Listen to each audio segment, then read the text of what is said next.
인생은 B와 D 사이에 C라는 말이 있습니다. 탄생, birth과 죽음, death 사이의 선택, choice이라는 뜻이죠. 우리는 눈을 뜨는 순간부터 감는 순간까지 끊임없이 선택합니다. 점심 메뉴 같은 사소한 것부터 이직이나 결혼 같은 인생의 중대사까지 말이죠. 그런데 이상한 점이 하나 있습니다. 과거보다 선택지는 훨씬 많아졌고 정보를 얻기도 쉬워졌는데 왜 우리는 결정을 내리기가 더 힘들어졌을까요? 왜 간신히 내린 결정 뒤에는 항상 찝찝한 후회가 따라붙는 걸까요? 오늘 뉴런의 심리학에서는 여러분의 뇌를 지치게 만드는 선택의 패러독스를 해부하고 왜 우리가 최고를 찾을수록 불행해지는지 그 과학적인 이유를 밝혀보겠습니다. 심리학자 베리 슈와츠는 흥미로운 실험을 하나 소개합니다. 바로 잼 실험이죠. 한 그룹에는 24종류의 잼을 보여주고 다른 그룹에는 단 6종류의 잼만 보여주었습니다. 결과는 어땠을까요? 24종류의 잼 앞에 사람들이 더 많이 모였지만 실제 구매로 이어진 비율은 6종류의 잼을 본 그룹이 10배나 높았습니다. 이것이 바로 선택의 패러독스입니다. 선택지가 많아질수록 우리는 다음과 같은 3가지 심리적 감옥에 갇히게 됩니다. 결정 마비. 너무 많은 정보는 뇌의 연산 능력을 초과합니다. 결국 다음에 사자라며 포기하게 만들죠. 기회비용의 저주. 선택지가 100개라면 내가 하나를 선택할 때 나머지 99개의 장점을 포기해야 합니다. 선택하지 않은 것들에 대한 미련이 내가 고른 것의 만족도를 갉아먹습니다. 높아진 기대치. 선택지가 많으니 이 중에 분명 완벽한 것이 있을 거야 라는 환상을 갖게 됩니다. 결과가 조금만 나빠도 그 화살은 나 자신에게 돌아오죠. 내가 더 잘 알아봤어야 했는데 하고 말이죠. 심리학에서는 선택을 내리는 스타일을 크게 2가지로 나눕니다. 여러분은 어느 쪽에 속하는지 한번 체크해보세요. 첫 번째는 극대화자입니다. 이들은 모든 대안을 꼼꼼히 따져보고 그중 가장 좋은 것을 찾아야만 합니다. 최고의 가성비, 최고의 성능, 최고의 디자인을 위해 몇 시간을 검색하고 리뷰를 뒤지죠.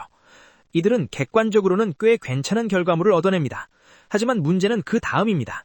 결정을 내린 후에도 더 좋은 게 있지 않았을까라며 끊임없이 자신을 의심합니다. 두 번째는 만족자입니다. 이들은 자기만의 명확한 기준이 있습니다.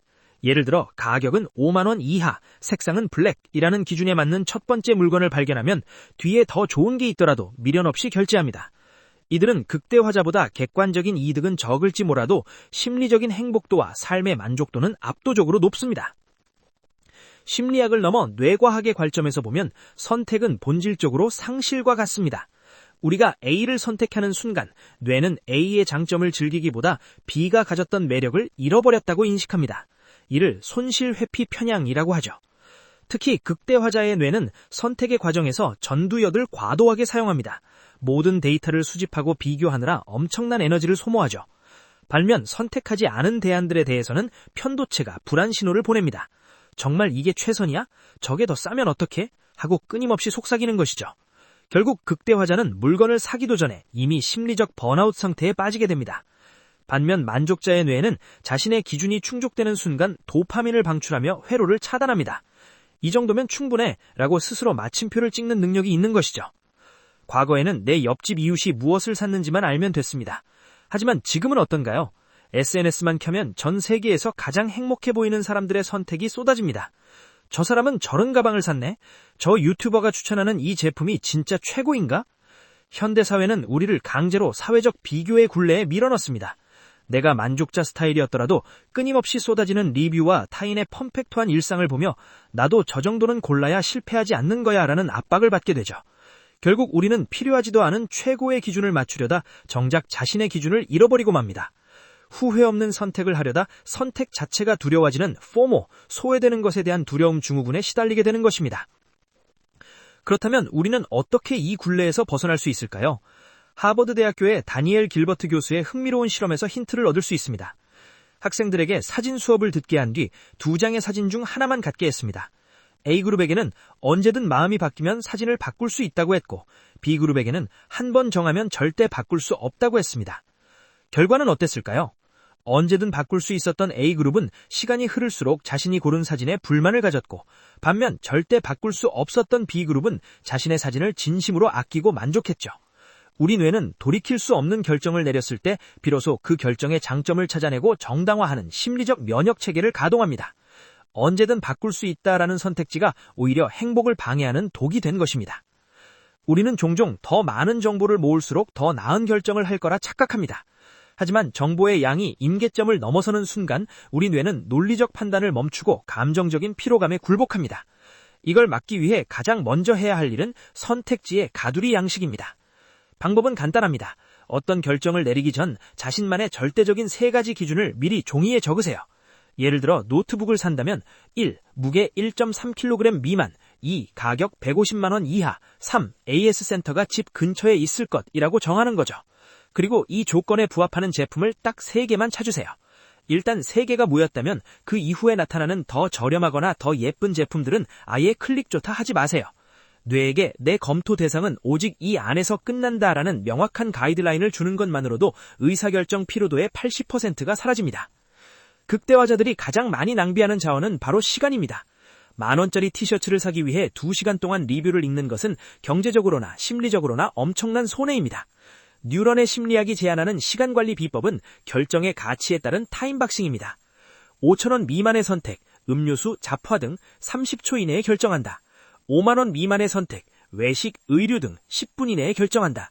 고가 제품이나 중요한 계약, 최대 3일 이내에 최종 결정을 내린다. 시간 제한이 있으면 뇌는 지엽적인 디테일보다 핵심적인 가치에 집중하게 됩니다.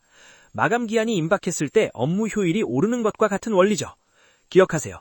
완벽한 결정을 위해 쏟는 시간보다 그 시간을 아껴서 얻는 휴식과 즐거움의 가치가 훨씬 큽니다. 만족자의 철학이 가장 빛나는 곳은 역설적으로 인생의 가장 큰 결정들입니다. 많은 이들이 배우자를 선택하거나 직업을 고를 때 극대화자가 됩니다. 세상 어딘가에 나를 완벽하게 이해해줄 단 한 사람이 있을 거야. 내 적성에 100% 맞는 꿈의 직장이 존재할 거야 라고 믿으며 끊임없이 탐색하죠. 하지만 심리학자들은 경고합니다. 완벽한 대상을 찾는 데 몰두하는 사람은 대상을 찾은 수에도 작은 결점에 쉽게 무너집니다. 반면 만족자들은 발견하는 것이 아니라 만들어가는 것에 집중합니다. 70%, 80% 정도 결이 맞는 직장이나 사람을 선택했다면 나머지 20%, 30%는 소통과 아등을 통해 채워나갑니다. 이들은 선택이 끝이 아니라 새로운 창조의 시작입니다. 어디에 더 좋은 게 없을까라고 고개를 돌리는 대신 내가 선택한 이 환경을 어떻게 더 가치 있게 만들까를 고민하는 것이 후회 없는 인생의 핵심 비결입니다. 우리를 후회의 늪으로 빠뜨리는 주범은 내가 포기한 것들의 가치, 즉 기회비용입니다. 극대화자는 선택한 뒤에도 그때 다른 회사에 갔더라면 연봉을 더 받았을 텐데 그 사람과 계속 만났더라면 더 행복했을까라는 유령에 시달립니다. 심리학에서는 이를 사후 가정사고라고 부릅니다. 일어나지 않은 일을 상상하며 현재를 파괴하는 것이죠. 여기서 뉴런이 제안하는 심리적 처방은 차단입니다. 이미 결정이 끝났다면 비교 대상이었던 정보를 의도적으로 멀리하세요. 이미 산 물건의 최저가를 검색하지 말고 헤어진 연인의 CCNS를 들여다보지 마세요. 우리 뇌는 새로운 정보가 들어오지 않을 때 비로소 현재의 선택에 몰입할 수 있는 에너지를 얻습니다.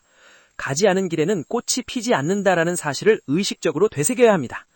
놀라운 사실은 우리 뇌에 행복을 합성하는 공장이 있다는 것입니다. 하버드 대학교 다니엘 길버트 교수는 우리가 원하는 것을 얻었을 때 느끼는 자연적 행복만큼 원하지 않는 것을 얻었을 때 상황을 긍정적으로 재해석해서 만들어내는 합성된 행복도 강력하다고 말합니다. 비록 연봉은 낮지만 출퇴근 거리가 가까우니 다행이야. 이 사람의 성격은 급하지만 추진력이 있어서 좋아 라고 생각하는 것은 자기 합리화가 아니라 뇌가 생존을 위해 발휘하는 고도의 심리적 적응 기제입니다. 만족자는 이 공장을 아주 활발하게 과동합니다. 일단 선택했다면 뇌가 그 선택을 옳은 것으로 만들 수 있도록 시간을 주어보세요. 당신의 뇌는 생각보다 훨씬 똑똑하게 당신의 선택을 축복으로 바꿀 준비가 되어 있습니다. 이제 정리를 해볼까요? 우리는 더 나은 삶을 살기 위해 최고를 찾습니다. 하지만 아이러니하게도 그 최고에 대한 집착이 우리를 지금 이 순간의 행복으로부터 가장 멀리 떨어뜨려 놓고 있습니다. 심리학자 베리 슈와츠는 이렇게 말했습니다. 만족자가 된다는 것은 단순히 타협하는 것이 아니라 자신의 한계를 인정하는 가장 지혜로운 선택이다. 우리가 모든 변수를 통제하고 완벽한 결과를 낼 수 없다는 사실을 알아들일 때 우리는 비로소 선택의 고통에서 해방됩니다. 충분히 좋다라는 말은 게으름의 변명이 아닙니다. 그것은 내 소중한 에너지와 시간을 더 가치 있는 곳, 즉 나의 성장과 사랑하는 사람들과의 관계에 쓰겠다는 단호한 의지입니다. 오늘 영상을 마치며 여러분께 아주 작은 숙제 하나를 드리고 싶습니다. 오늘 하루 중에 가장 사소한 선택 하나를 만족자 모드로 결정해보세요. 카페에서 메뉴를 고를 때 10초 안에 결정하기. 쇼핑 앱에서 장바구니에 담긴 물건 중 하나를 리뷰 보지 않고 결제하기. 아마 처음에는 불안할지도 모릅니다. 더 싼 게 있으면 어떡하지? 라는 생각이 들겠죠. 그때 스스로에게 이렇게 말해주세요. 괜찮아. 이건 충분히 좋은 선택이야. 남은 시간은 나를 위해 더 즐겁게 쓸 거야.